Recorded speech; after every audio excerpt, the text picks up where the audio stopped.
street food. We have reached the midpoint of Season 7. Can you guys believe we're already halfway done with the season? Quick update on the sad badger.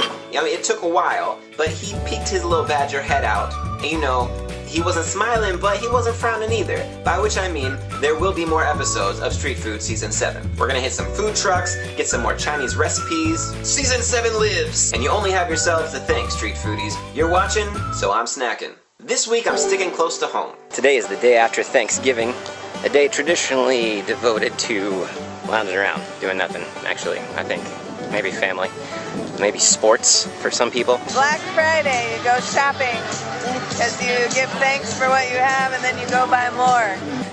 There is a church that's just down the road from where we're staying, and they have like a carnival.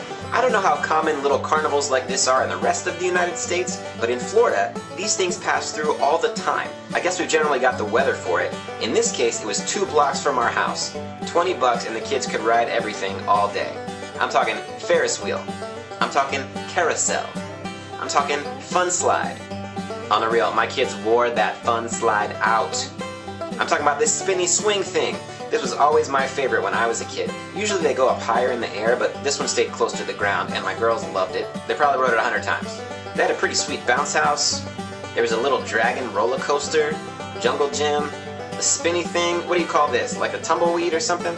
I mean, these rides are for little kids, but we have little kids, so it was perfect. It was not crowded at all. We had our pick of the rides. Brad got a snow cone. It was better 50 years ago. Now at a carnival like this, you got your standard snacks. Funnel cake, deep fried Oreos, deep fried Snickers, corn dogs. In this episode, we're going to the top of the list. About to get the classic signature fair food. Funnel cake. Funnel cake is a classic. You make a batter. Old-fashioned. Funnel cake mix. Funnel cake mix. You pour it in oil and deep fry it. You give it a flip. It's really greasy. Maybe they dry it off, maybe they don't, and then they dust it with powdered sugar. The result is a warm and crispy on the outside, spongy on the inside sweet treat. Now if you wait until it cools, it's just greasy and gross. You must eat it while it's hot. And even then, you need to eat it just in moderation. Too much and you get that deep fried feeling in your chest, you know, like you just wish you would go ahead and die. But you know, up until that point, it's enjoyable.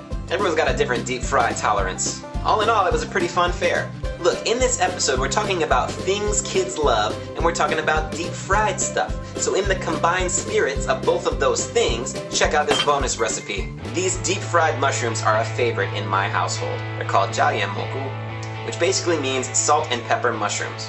Mushrooms aren't typically a kid favorite, but something about these make them winners every time. It's pretty simple. You wash some oyster mushrooms and tear them in strips. Oyster mushrooms aren't super common in the States, they're very common in my part of China. You soak them in water for 10 minutes. If you want them to like dissolve in your mouth, you can cook the mushrooms in some boiling water for a few minutes. Some recipes calls for that, but you can skip that step if you want to. I usually skip it. Just play around with it and see what kind of consistency you like. Dry the mushrooms off, then you make a simple batter. Egg, a little water, and some flour.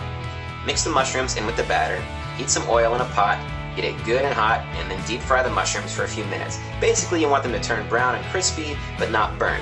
Just watch them. When they're ready, you take them out and you drain them on a paper towel.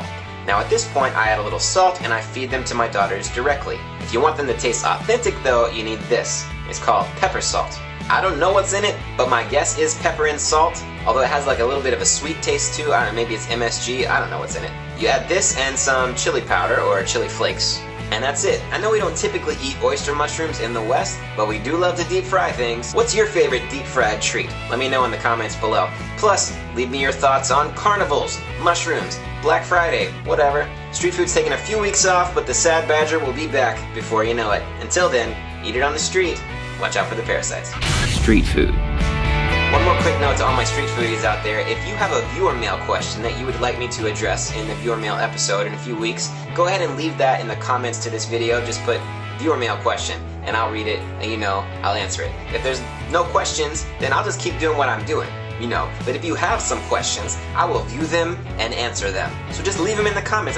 Y'all know how YouTube works. Just, you know, leave the thing.